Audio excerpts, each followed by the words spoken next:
Con ustedes, el hermano Orlando Hernández, desde Providence, Rhode Island, Estados Unidos de América, con Media Hora con tu Conciencia.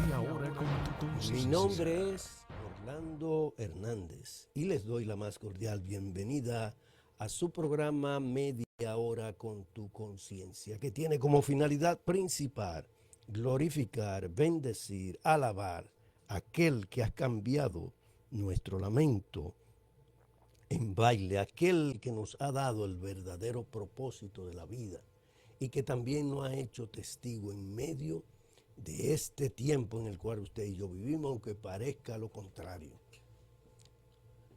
Bien, indicándole a mi hermano que me cierre la puerta porque en la iglesia hay una actividad y se oye la bulla acá. Pero está bien, o la música vamos a decir. Pues Dios nos ha hecho testigo en medio de este tiempo, aunque parezca que no. Y Él tiene, diríamos, ¿cómo puedo yo decirte? Dios está en control de todo.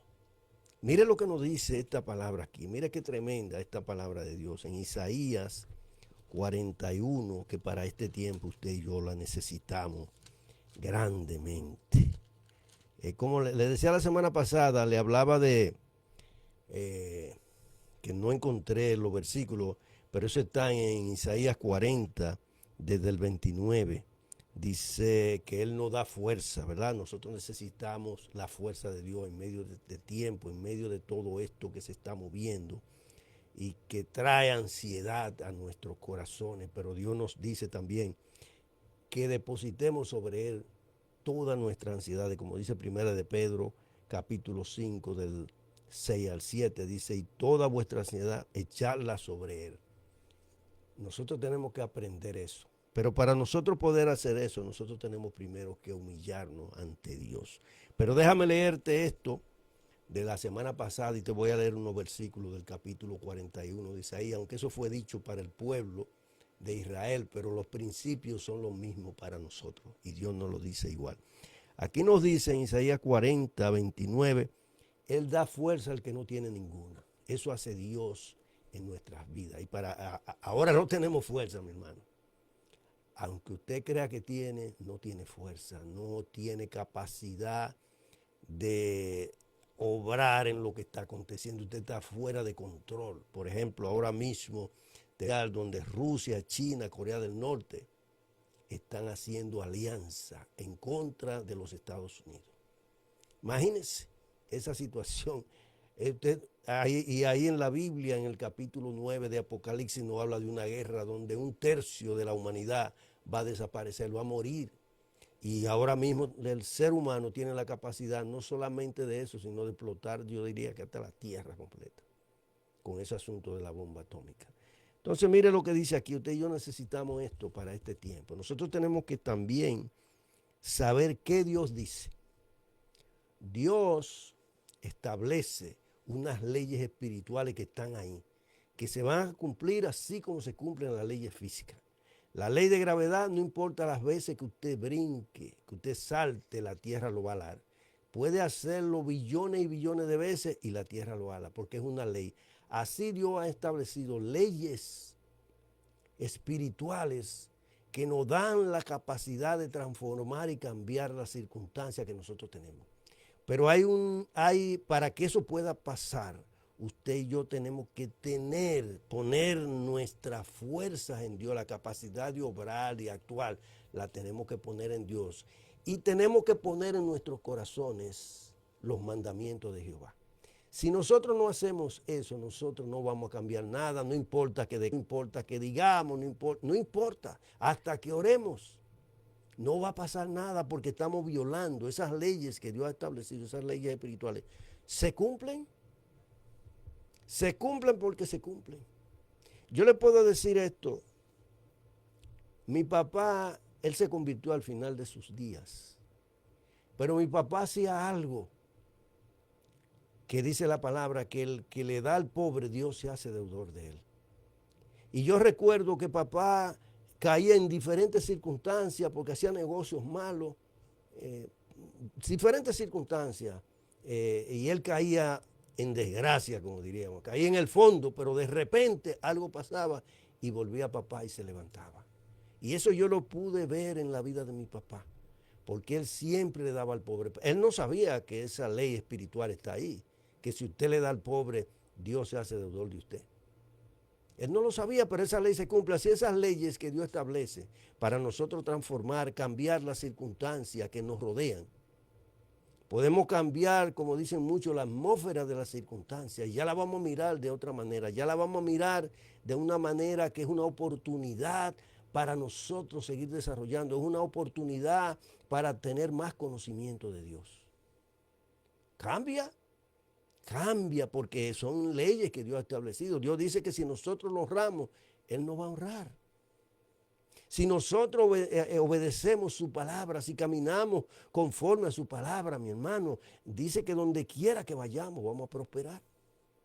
Son leyes espirituales que Dios ha establecido, que yo las tengo que cumplir. Si yo busco el reino de Dios y su justicia, mi hermano, si yo busco el reino de Dios y su justicia como Dios manda, no como yo crea, sino como Dios manda, si yo practico el segundo y grande mandamiento, amarás a tu prójimo como a ti mismo, Dios va a cubrir, porque dice, eso es buscar el reino de Dios y su justicia. Cuando usted y yo estamos buscando el reino de Dios y su justicia, las demás cosas que yo necesite, Dios las va a proveer, porque Él sabe mis necesidades. Pero yo tengo que hacerlo como Dios manda. ¿A quién le da Dios fuerza? Al que no tiene ninguna, al que busca de Él. Como dice aquí, dice, Él da fuerza, Isaías 40, 29, Él da fuerza al cansado y multiplica la fuerza al que no tiene ninguna. Pero eso es al que le busca. Los jóvenes se fatigan y se cansan. Los jóvenes flaquean y caen. Pero los que esperan en Jehová tendrán nueva fuerza. Levantarán alas como las águilas. Correrán y no se cansarán. Caminarán y no se fatigarán. Aleluya, bendito sea Dios. Son leyes espirituales. Pero nosotros queremos hacer las cosas muchas veces como nosotros queremos y no funciona. Eso no funciona. Tenemos que hacerlo como Dios dice. A mí me ha tocado el privilegio por los años que tengo en este camino y por los años que tengo en edad, ver eso, que eso es real y que es cierto y que es verdadero. Y cuando hablo de eso, hablo con convencimiento porque lo he podido vivir. He estado en circunstancias que usted no se puede imaginar. Y Dios de ahí me ha sacado. Dios me ha dado la palabra en una situación que yo no le veo ni salida. Y Dios dice así, así, así. Y puedo ver el resultado. Situaciones bien difíciles e incómodas. Pero me he humillado ante Dios. He ido a buscar el oportuno socorro de Dios. Lo he hecho como Él dice. Y si usted y yo lo hacemos como Él dice, vamos a ver los resultados.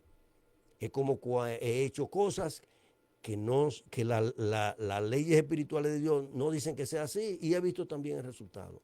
¿Qué he aprendido? A hacerla como Dios dice, a caminar como Dios quiere. Porque puedo ver el resultado. Mire lo que dice aquí en Isaías 41, del versículo 10 hasta el 13. Y después le voy a decir dónde vamos a estar hoy. Esta semana pasada fue una semana que Dios se glorificó de una manera especial en la vida nuestra. Pudimos ver. Yo puedo ver la manifestación de Dios. Yo no tengo que esperar. Yo puedo ver el milagro de Dios tan pronto yo abro mis ojos. Cuando me acuesto, yo digo, bueno, voy a morir.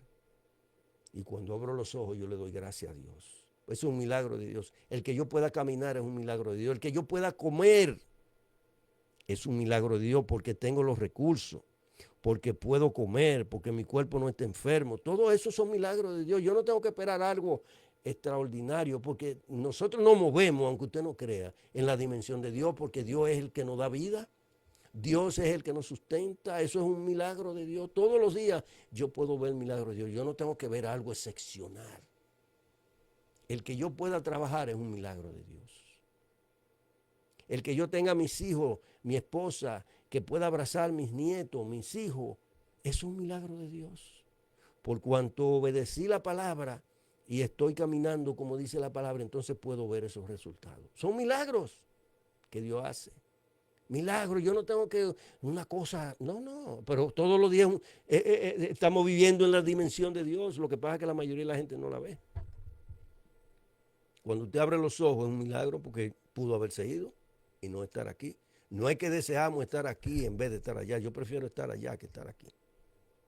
Cuando Dios quiera, no la voy a provocar. Mire lo que dice esto, que nosotros tenemos que aplicar a nuestras vidas. Déjeme leerle. O primero déjeme decirle dónde vamos a estar. Mire, hoy estuve participando con los jóvenes también, ayer en una obra, en un pedacito de la obra que glorificó a Dios y glorificó a Dios. Porque ahí hablé de que aún en la vejez, déjeme buscárselo, eso está aquí en este proverbio, el proverbio no es en el Salmo, creo que sí, en 92, creo que en el 92. Mire lo que dice, porque eso le apliqué, o sea, porque hice unos movimientos, hice una cosa de jóvenes, que solamente los jóvenes lo pueden hacer, pero Dios me ha dado la capacidad, como dice aquí, esto yo lo aplico a mi vida, esto, yo estoy viviendo esto que dice aquí. Dice que aún en la vejez estarán vigorosos y verdes para anunciar que en Dios no hay injusticia y que Él es bueno. Mire cómo dice, el justo florecerá como la palmera, crecerá en el cedro en el Líbano. Son leyes espirituales, mi hermano. Plantado en la casa de Jehová, en los atrios de nuestro Dios florecerán. Aún en la vejez, porque yo estoy en la vejez, mi hermano. Aún en la vejez fructificarán, eso yo lo puedo ver, estarán vigorosos y verdes, así que estamos. Muchas personas que oyen mi voz dicen, pero yo pensaba que usted tenía como 40 años, imagínense usted, y ya de ahí han pasado casi 40 años más. Dice, aún en la vejez fructificarán, estarán vigorosos y verdes para anunciar que Jehová, mi fortaleza, es recto y que en Él no hay injusticia. Gloria a Dios, mi hermano. Entonces ayer tuvimos con los jóvenes que me pidieron. Y yo dije, ok, por amor a ustedes lo voy a hacer y por amor a ellos. Y por amor a ellos hice eso con ellos. Y todo el mundo quedó sorprendido porque no pensaba que una persona de mi edad y con todo estos cabello blanco podía hacer esos movimientos de karate, que lo hice porque estudié karate mucho tiempo. Mire lo que dice aquí, para no perder tiempo, sino para enfocarme en el punto que quiero traerle. Pero antes déjeme decirle dónde nosotros vamos a estar. Mensajero de Cristo estará hoy, vamos a estar en 3 lugares y probablemente muy pronto en 4. Aleluya. Realmente ahora mismo estamos en 4 lugares porque tenemos un hermano, Malvin Valle, que está en la República Dominicana y tiene un grupo allá. Y estamos nosotros aquí 4. Es decir, que próximamente, Dios mediante, tendremos 5 grupos en diferentes lugares. Aleluya, bendito sea Dios. Un movimiento que empezó con 2 personas visitando casa por casa. Y Dios lo ha hecho crecer. Y todo el que entra ahí, mi hermano, puede experimentar lo que dice la palabra. Lo puede experimentar en su vida. Experimenta gozo, experimenta seguridad. El temor se va, la aflicción se va, la ansiedad se va y nos humillamos ante Dios, porque eso es lo que hacemos. El que se humilla hace lo que Dios dice. El orgulloso, aunque no lo diga de boca, no hace lo que Dios manda. La mayoría, lamentablemente, de nuestro pueblo cristiano, yo diría, lo voy a decir de una manera un poco fuerte, está lleno de orgullo porque no sale a hacer lo que Dios manda y ellos le están diciendo a Dios, eso no es así como tú dices, yo lo voy a hacer de la manera que yo quiera. Dios nos mandó y nos dio una orden, ir por todo el mundo y predicar este evangelio a toda criatura. El que creyera y fuera bautizado será salvo, y nos entregó el ministerio de la reconciliación. Nos utiliza a nosotros como instrumento para reconciliar al mundo con Él a través de Jesús. Eso hace Dios con todo lo que quieren hacer eso. Y la mayoría no sale. Y nosotros tenemos aquí en el estado de Rhode Island, yo puedo asegurar que tenemos más de 5,000 hermanos, solamente hispanos, cristianos. Imagínense que saliera la mitad de eso, o saliera un cuarto de eso. Fuera una explosión lo que hubiera aquí. Pero le decimos a Dios, no, a eso no lo vamos a hacer así. Entonces estamos llenos de orgullo, no hay humillación, por eso vivimos llenos de ansiedad, de depresión. Nosotros, este país está en una situación utilizando antidepresivos de una manera increíble porque ha volteado, ha cambiado. Hasta el año 1950 y pico, creo que aquí se enseñaba a leer a las personas en las escuelas públicas con la Biblia y la quitaron, y quitaron la oración, y quitaron todo. Mire el problema que tenemos en las escuelas, que de repente aparece un muchacho y ametralla a todos los estudiantes. Porque le hemos dicho a Dios que no. Le hemos dicho a Dios, así no es que lo vamos a hacer, lo vamos a hacer de esta manera. Y ahí tenemos los resultados. Y eso mismo está pasando con las iglesias, lamentablemente. Le hemos dicho a Dios que no, en vez de estar haciendo lo que Él dice que tenemos que hacer. Y no lo estamos haciendo, lo estamos haciendo como creemos y no funciona. Si Dios no está en el asunto, no funciona. Nosotros tenemos que obedecer. Cuando obedecemos su palabra es porque nos humillamos ante su poderosa mano. Y Él nos va a exaltar cuando fuere tiempo, en el tiempo perfecto, en el tiempo adecuado, en el tiempo correcto. No en que yo piense o en qué se puede equivocar Dios. ¿Y qué es lo que Dios no puede hacer? Muchas veces nosotros no entendemos eso porque no estamos claros. Miramos a Dios como un ser que es un poquito mayor que el ser humano. Mi hermano, Dios creó los cielos y la tierra, el universo y todo lo que se ve y lo que no se ve y lo sostiene a Dios. ¿Y qué poder no tiene Dios, mi hermano? ¿Qué es lo que Dios no puede hacer? Nosotros limitamos a Dios. Pues déjame decirte dónde vamos a estar y te voy a leer Isaías 41, del versículo 10 en adelante, que nos dice, no temas. El temor acaba. Dice, donde hay temor, Dios no está ahí. El amor no está. Mire cómo estaremos, el grupo número 1, Manton Avenue, esquina Tanjar Street, frente al Dunkin' Donuts que está ahí en la Manton, al principio. El grupo número 2 estaremos en la Manton Avenue, esquina Pelham, frente a la farmacia Anthony. Y el grupo número 3 va a estar en la Manton Avenue, ahí mismo donde tocan la Manton con la A12. Ahí va a estar el grupo número 3. Anímense, como siempre le decimos, y vaya. Anímense, haga lo que Dios, lo que Dios espera que usted y yo hagamos. La expectativa de Dios para nosotros es que hagamos eso. No lo que nosotros querramos, no lo que nos pensemos, es obedecer su palabra. Y eso nos trae bien, nos trae beneficio. Los beneficios de Dios son integral. No es una parte del cuerpo nada más que se desarrolla el cuerpo entero. Usted va a ser bendecido, su familia va a ser bendecida.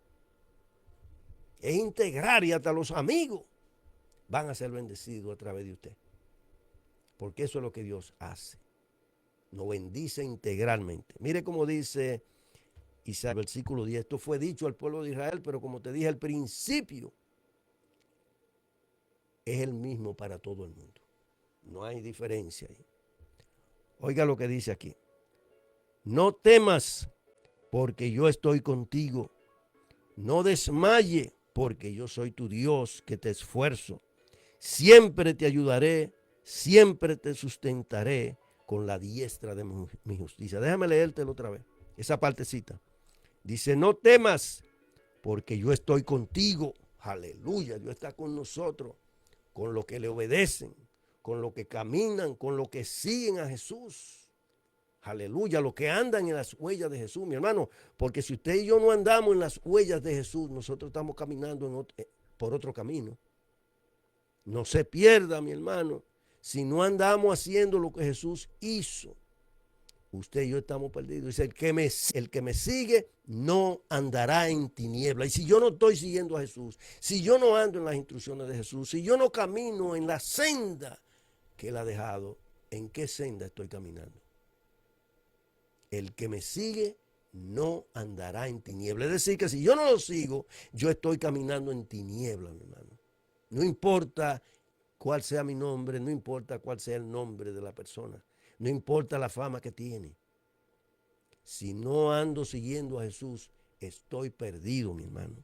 Dice, no temas porque yo estoy contigo. No desmayes porque yo soy tu Dios que te esfuerzo. O sea, me estoy humillando ante Dios. Me estoy sometiendo a Dios. Estoy sumiso a Dios. Esa palabra no nos gusta en medio de este tiempo. Estoy sumiso a Dios. No. Porque nosotros estamos viviendo ahora en este tiempo. En el tiempo del carácter de los hombres de los últimos tiempos. Segunda de Timoteo, capítulo creo que 3. Mire cómo dice. Mire lo que dice, porque estamos viviendo en este tiempo. El orgullo, la vanidad, la vanagloria. Ese es el tiempo que estamos viviendo. Nosotros tenemos que rechazar ese espíritu. Debemos ser humildes, no altaneros, no orgullosos. Oh, tú me estás tocando. Oh, tú hablaste algo de mí. Oh, tú me tocaste. ¿Qué pasó? Tú no puedes hacer eso.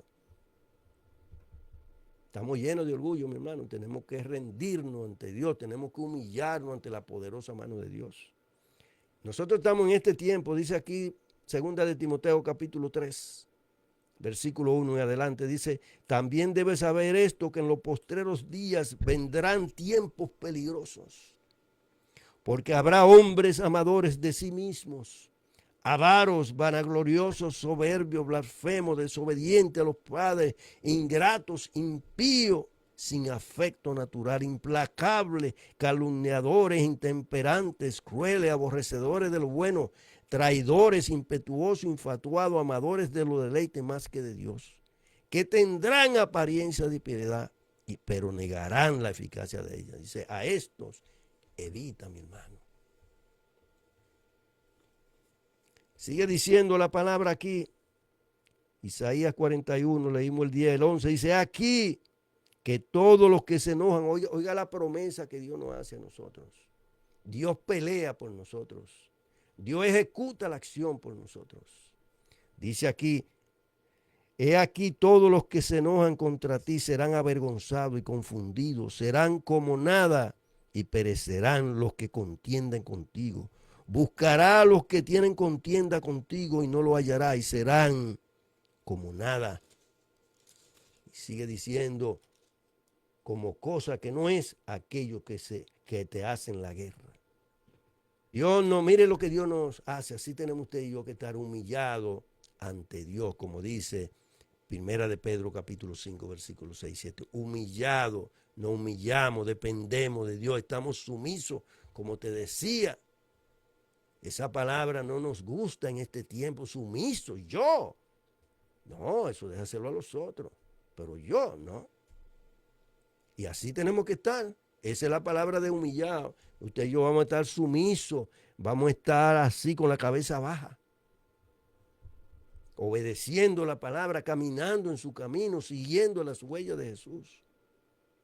Así tenemos usted y yo que andar en medio de este tiempo, en todo esto que se está moviendo, mi hermano, que aparentemente ni tiene pies, ni tiene pie, ni tiene cabeza. Humillado para que Dios nos dé el entendimiento. Dios es que lo pone. Cuando usted y yo nos humillamos, cuando usted y yo buscamos, como dice ahí Proverbio el capítulo 1, versículo 7, nos habla la palabra de Dios acerca de Proverbio capítulo 1, versículo 7, dice que el principio de la sabiduría es el temor a Dios. Cuando yo temo a Dios, la sabiduría viene a mí, por consiguiente la inteligencia. Y yo voy a vivir tranquilo sin temor del mal, mi hermano. Que cuando me voy a acostar voy tranquilo, sabiendo que Dios está en control, que su mano me protege, que me cubre, que nadie puede entrar a arrebatarme de las manos de Dios. Aquí dice Primera de Pedro, capítulo 5, versículos 6 al 7, humillado pues bajo la poderosa mano de Dios, para que los exalte cuando fuere tiempo, echando toda vuestra ansiedad sobre Él, porque Él tiene cuidado de vosotros. ¿Cuándo usted y yo echamos nuestras ansiedades sobre Él? Cuando confiamos en Él. ¿Cuándo usted y yo nos vamos a humillar? Cuando confiamos, porque tengo que andar como Él dice. Tengo que caminar conforme a su propósito. Voy a echar a un lado. Voy a echar a un lado lo que yo deseo. Es más, como yo te he dicho muchas veces, usted sabe por qué la mayoría de nuestros hijos, cuando entran a las universidades, pasan de una carrera a otra, y al final, después de perder tal vez 2 años o más, entonces empiezan la carrera para terminar. Porque ellos no oran a Dios. En esa humillación Señor, a mí me gustaría estudiar Derecho, o me gustaría estudiar Ingeniería, o me gustaría estudiar Medicina, pero yo no lo voy a hacer así. ¿Qué tú quieres que yo estudie? Esa debería ser nuestra acción. Porque Dios sí sabe. Usted no sabe, ni yo tampoco, pero Dios sí sabe. Dios sí sabe qué es lo que me conviene. Señor, ¿qué tú quieres que estudie para glorificar tu nombre? No ni para satisfacer ese ego mío de que voy a estudiar medicina, sino ¿qué tú quieres que estudie para glorificar tu nombre? Y yo le aseguro que si hacemos ese acto de humillación así, Dios no va a decir que estudiar. Yo se lo aseguro porque eso pasó con este que está aquí. Ya después de tener edad, después de tener 3 hijos, después que tuve una experiencia de venir aquí a los Estados Unidos a algo que se llamaba Christian Embassy. Y cuando yo estuve ahí, que ya yo había decidido no estudiar más, porque no me había graduado de la universidad, y estuve ahí, yo estuve participando con gente que fueron presidentes de países, con embajadores, con senadores de aquí, yo vi todo eso. Yo dije, Señor, pero yo que amo tanto la República Dominicana, si viene un presidente y se convierte a Cristo y dice, vengan los cristianos para que gobernemos este país, para que le vaya bien a este país. Yo dije, pues yo no voy a poder participar. Y entendí que debía entrar a la universidad. Y oré a Dios, como 1 o 2 horas duré orando a Dios, porque a mí me hubiera gustado estudiar contabilidad o estudiar administración. Y yo le dije, Señor, ¿qué tú quieres? Ya yo tenía 3 hijos. Dije, Señor, ¿qué tú quieres que yo estudie? Y me puse a orar y a esperar. Y vino a mi mente derecho. Y entendí por qué estudiar derecho. Y yo le decía a la persona, yo estoy estudiando derecho para Dios. Imagínense una carrera donde la inmensa mayoría son como diría, para decir algo, son unos mafiosos. Saben bregar con la mentira y la hacen ver verdad. Hacen de todo. Pero yo me sujeté a como Dios tenía. Para conseguir un caso, por ejemplo, si yo tenía un caso y iba a la corte, a mí me daba más brega que todo el mundo para obtener esa sentencia. Tenía que ir 20 veces porque no le daba dinero a las personas. Al final, todo esto fue para Dios. Estudié para Dios. Y bendigo a Dios. No me ha hecho falta. Dios me ha sustentado, me ha provisto salud, recursos y todo. Bendito sea Dios. Y yo te aseguro que si nos humillamos en esa actitud, otra cosa va a ser de nuestros hijos. Otra cosa va a ser. Como dice aquí, humillaos pues bajo la poderosa mano de Dios para que Él os exalte cuando fuere tiempo, echando toda vuestra ansiedad sobre Él, porque Él tiene cuidado de vosotros. Cuando nosotros nos humillamos, entonces nosotros vamos a llevarle nuestras ansiedades. Ahora mismo vivimos en un tiempo de ansiedad, que no sabemos lo que va a pasar, aunque la palabra me dice que va a pasar. La palabra me dice que va a pasar. Entonces vamos a traer nuestra ansiedad y vamos a tener paz de Dios. Mi hermano, el tiempo lamentablemente se nos ha ido. Permítame orar por usted y orar por mí. Recuérdese que vamos a estar en la Manton, esquina Tanger, y vamos a estar en la Manton, esquina Perham, y vamos a estar en la Manton con Atwell. Permítame orar por usted y orar por mí. Señor y Padre nuestro, te bendecimos y te damos gracias por esta palabra que pusiste en mi boca, en mi corazón. Yo te pido en el nombre de Jesús que queden en los corazones de ellos, igualmente en el mío, para ponerla por obra, para gloria y honra tuya y beneficio nuestro. En el nombre de Jesús, amén y amén.